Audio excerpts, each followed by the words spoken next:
revolution will be televised.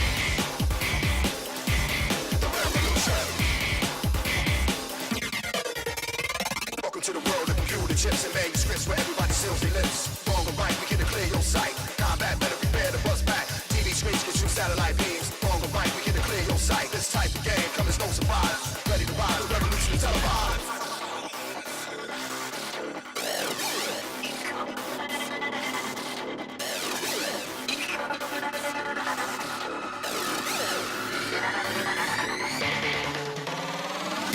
Will be televised. The revolution will be a war of attrition. Race against the sleeping. The revolution will be fought in all forms of media. We will flood on phone wires, on cable modems, on our cell phones, on our palm pallets. The revolution will be followed. We stand in the face of the quickening, of the great dumbing down of our people, of our greatest minds, and we wage war by whatever means necessary. A punishing awakening into our senses and into our fast marketing the cookie cutter Pleasantville out of our great slumber. This revolution is not free. This revolution is not free. This revolution is our revolution, and we embrace our revolution. We decidedly unshackle years of lies and false information. This is our revolution, and our revolution is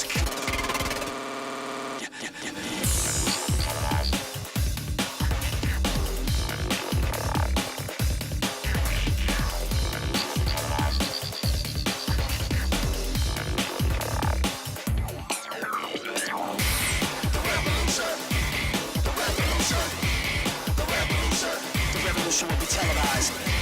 The revolution, the revolution, the revolution, the revolution will be televised.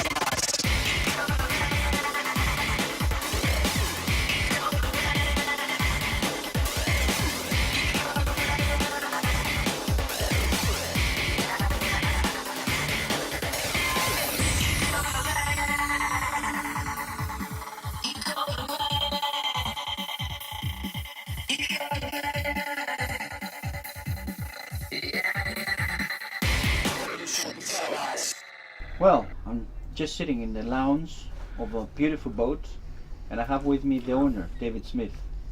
Hi, David. Hi. Well, it's a sad day for me, Carrie, because I bought this boat with the idea of taking it into the Aegean and cruising around the islands, but unfortunately, as you know, my health has deteriorated and I'm no longer able to use the boat to its full extent, so it has to go. So, in other words, we're here because the boat is for sale. So, tell us a little bit more about the boat. We know that the name of it is Fortuna, which means in Spanish means good luck. It means good luck, and it's the same name as the Royal Yacht, the Spanish Royal Yacht. Right. And it's also the same name as a brand of cigarettes, but I've had some good luck with the boat. I've proved it seaworthy. I've recently fetched the boat with my grandson from Malaga to Corfu, nearly 2,000 miles. 2,000 miles. Yes. We used a lot of diesel, but we had no problems. Definitely a seaworthy vessel. Oh yes, yes. Okay, tell us a bit more about the length and the engines. The boat is a Fairline 43, which is a little strange because it's a lot longer than 43. It's nearly 47 feet long. Right. It's 4 meters wide. It has 2 large diesel engines, Caterpillar engines, 375 horsepower. Right. So it doesn't hang about. When you ask it to go, there's plenty of power there. It pushes through the sea quite well. Okay, and then we also have a generator, I believe. You've got, I think the generator was, before I bought it, was fitted so that they could use plenty of power to have air conditioning. The boat doesn't have air conditioning, we just have fans. I've never found any need for it, but it's a 7 kilowatt generator, well within any needs that you would want. We have electric cookers. Well, let me tell you something. I think it might be better if you tell me this on the way. Why don't we just take it out for a run?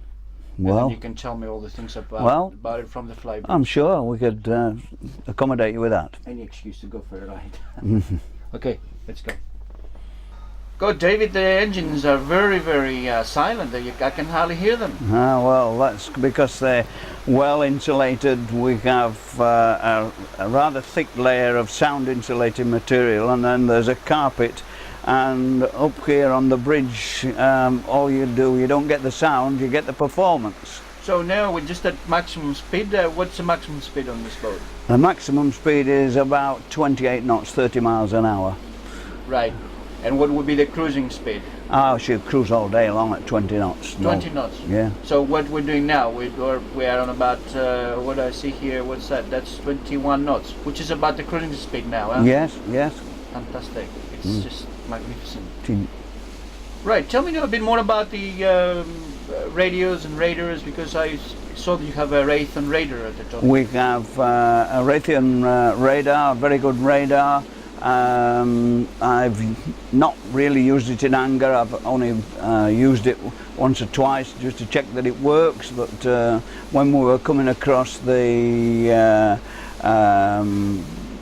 sea from Italy, it was nice to be able to, the radar could see the land much quicker than I could, so it was a nice feature to have that on board.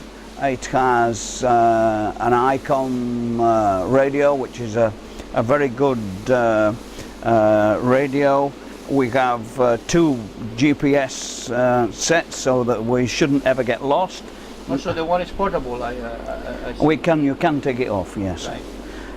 The autopilot's a C-Trek autopilot with a chart plotter. It's got depth sounders. So which one is that? That one over there, that's the depth sounder there, isn't it? Yes, and it's got... so we are here now in the middle between Corfu and Vidas Island, and we have a depth of 28 meters. Yes, that's right. Yeah. All right, that's handy to have around, isn't it? It is, yes.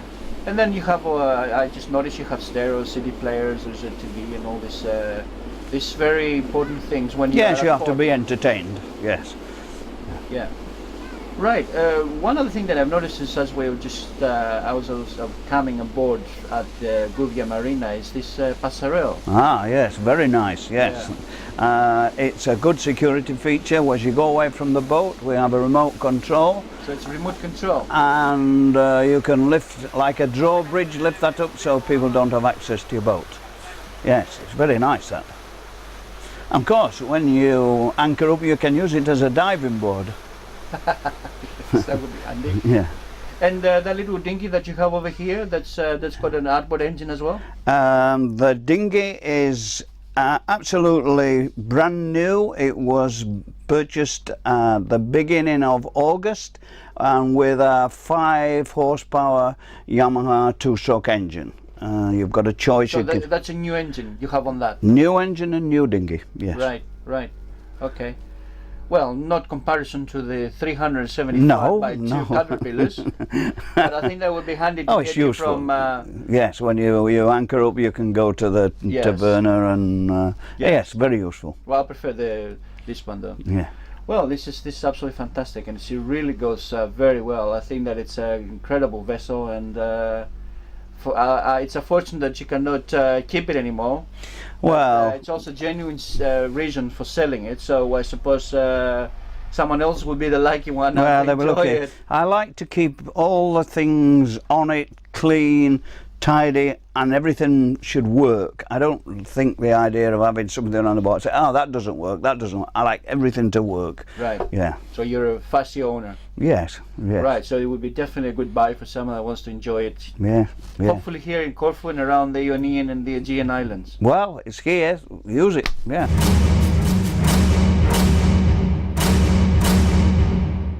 David Smith is an expert in restoration work. He has done it extensively in England, many houses in England, haven't you?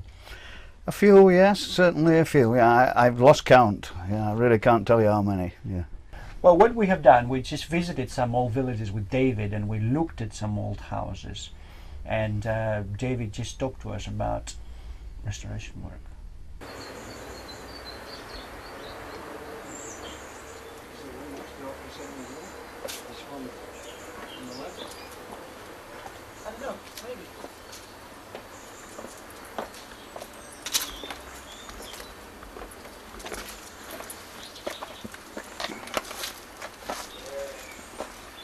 thing then. This is it. Yes. Now, I said I'm really going to shock you. Like a lot of people, they come here and they see this. You know what they do? Yeah, they put their hands and run away. No, you mustn't run away. You've got to look for a solution. And it's obviously the ones, the outer skin of the wall has fallen down.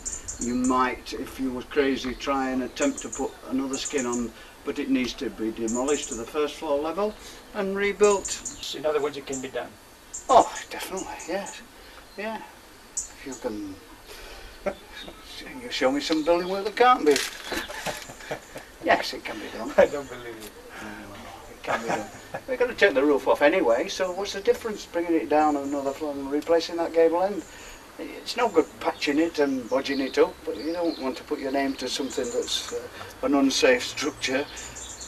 You're supposed to be refurbishing, not bodging. Refurbish that properly, take the end down and make a proper good job of it. And I don't see a difficult thing, and whilst you're doing that you can put a proper size window into the two. It's no good running away, so it's not a minor problem, but it's readily fixed. Well, I don't think we're finished yet. Let's have a look at the inside. Okay. Well, I'll come through here, David. Now you're going to get a real shock. No, I don't think I'll get a real shock. Well, nothing will shock you, so No, it does. But I get a lot of pleasure coming to an old building like this and trying to see what potential it's got and how we can achieve to restore it and stabilise it. The floor will need to be excavated and a new floor for modern living. And so would you put concrete here with tiles, I suppose, or stone? Stone. Yeah. You wouldn't put tiles, it would spoil it. If you put tiles you need to put stone, and it wants to be reasonably level so that it can be cleaned and it would be possible to utilise the new floor slab to help to perhaps a limited amount of underpinning or pin the structure in the new solid concrete floor. It seems like that this main beam over there is in good condition.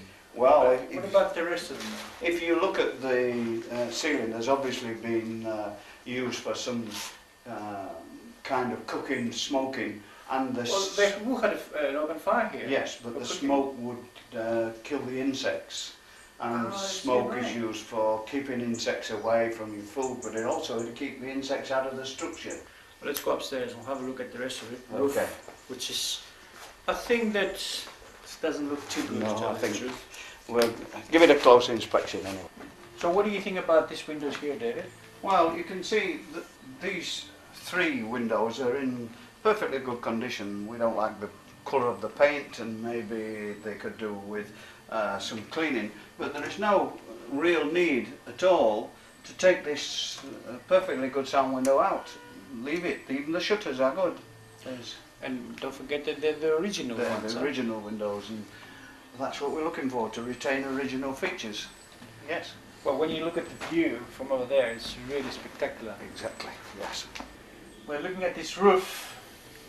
Don't look at it for too long because it needs to be renewed. It looks very sorry, eh? Yes. There are some things that you can retain, but a roof that's beyond repair needs to go. It can be replaced and with some new beams put into it to retain the character, but unfortunately that roof has to go. Yeah. And what about the flooring? Some of the floor can stay, can be cleaned.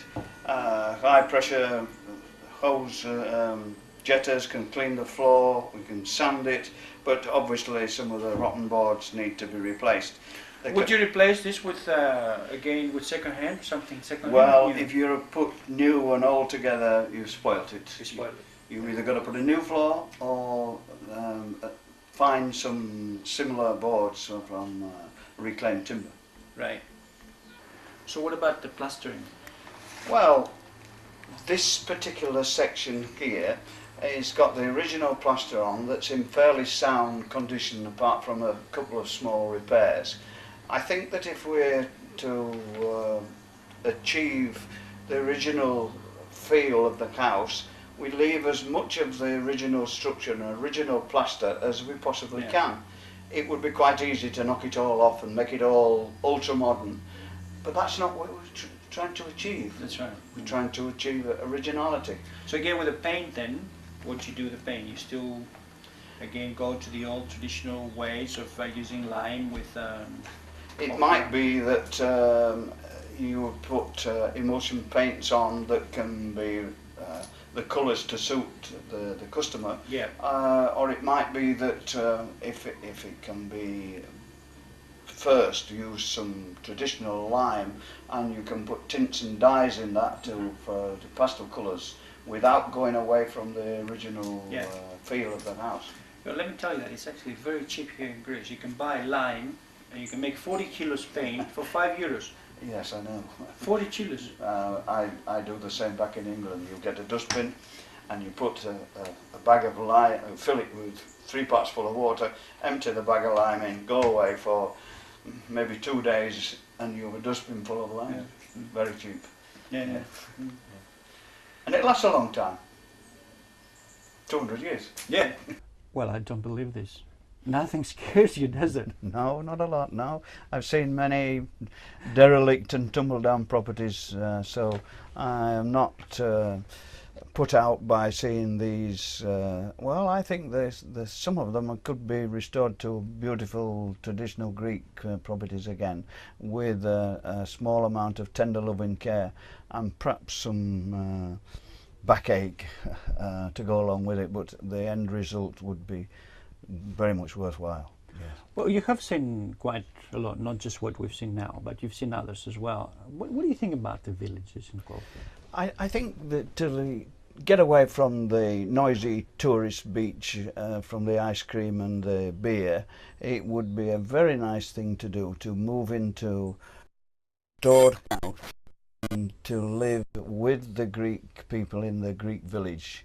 Many of them have pleasant facilities, some of them have shops, and they have buses in there, so they're not the remote tiny place up on a mountain that you're trying to live the life of a hermit. You're moving in with a Greek community. Yeah, I mean, if you think about it, I mean, Corfu is just long and skinny. I mean, everywhere. And I mean, I think Skepero is probably one of the villages that is just right in the center.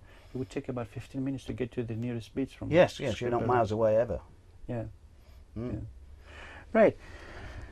So, I think we speak the same language here. You determined that we should try to use the same materials. That was very impressive. Yes, definitely. It would be wrong to take one of these houses and put into it not only the modern facilities that we all enjoy, but to put into it things like modern plastic double glazed windows or anodized aluminium to make it look good. You need to retain some of the tradition and use natural traditional products, timber windows, timber doors, and people like to see the ceilings with beams and retain these features, not just knock it all out and turn it into a complete modern interior. People like to see stone flag floors. Okay, we'll put some new stone flag floors. Don't just put vinyl tiles. That would be wrong. Yes. Well, when you travel around Greece, anywhere around Greece, in the mainland or in the islands themselves, or even the Ionian Islands, Corfu is the only one that has retained its original roof tiles, and that's the ochre. Yes, they look much better if you retain the ochre-coloured tiles. It's so easy to put a new roof on with the modern red interlocking tiles, but then you've lost the character of the rest of the village. But they also make ochre tiles with the new system as well. You Yes. don't have to have the red, you can have the ochre, but in new. Yes. And okay, that's still not the proper way to do it, but I think that it could be acceptable. I think that the planning permission should be that they should put the traditional tiles on, like in many places in England. If you move and want to build in some of the national parks, let's say in Derbyshire, you have to build it back in the traditional way, and it would be nice if that was enforced. Well, we don't want too many rules and regulations, but they should. Yeah, I think we'll just keep the regulations out, but sometimes you just need at least something Yes. there to. Yeah, I see what you mean. Well, what I'm trying to say to people is that we don't want Corfu to become like any other place in Greece. We are unique, we're different, we have a different character. You want to a retain different it. colour. Let's retain it. Let's the others just put the red roof tiles on their roofs and the aluminium windows And the concrete boxes. and the concrete boxes. Yeah. We just have something different here. We should keep it. What do you think? Oh, I think so too. It's very nice to come back into, from the day on the beach or wherever you've been, to come back into a traditional home, because that's what it'll be. It'll be a home, and it doesn't want to be the concrete box we just spoke about. It wants to be the lovely traditional Greek house that's not spoiling the rest of the village. It's there. It looks we've renovated it from what was perhaps an eyesore, people might say a pile of rubble, but we've restored a Greek house that's maybe 200 years old and brought it back for maybe another 200 years. Yeah. Yeah. Well, the thing is, it's not all too bad, isn't it? I mean, Oh, they no, are. no, They no, are. no. They are. Like you Someplace. saw these properties that they already been done up to a Yes. level where people have to just put their bathrooms in their kitchen. Well, you see, so all the hard work is taken away, really, isn't it? It is. I think the reason for leaving the bathroom and the kitchen, they're more of individual choice. So if you did it up completely, then you would take away that choice. Yeah. Most of the ladies like to have their little bit, say, I chose this is we picked this from such and such, and you have to leave them room to put their mark on the property. It won't detract from the nice traditional outside, but have a beautiful bathroom and a beautiful kitchen and let them choose. Right. I think that we just about, he's waving at us. We're just about near one of the best fishing restaurants in Corfu. Are And we this really? is Right. called the Fisherman's Restaurant. And it's Wow. just a place you can only get with a boat. I think we're going to have to go now, and we're going to go and have some this lovely fish. Remember, this taverna, it's called Fisherman's, and it's one of the best in Corfu. Trust me on this one. Well, David, I think that we're going to have to go because I can smell the prawns and cooking. And I'm feeling hungry too, yeah. All right. Okay, throw the anchor. We're here.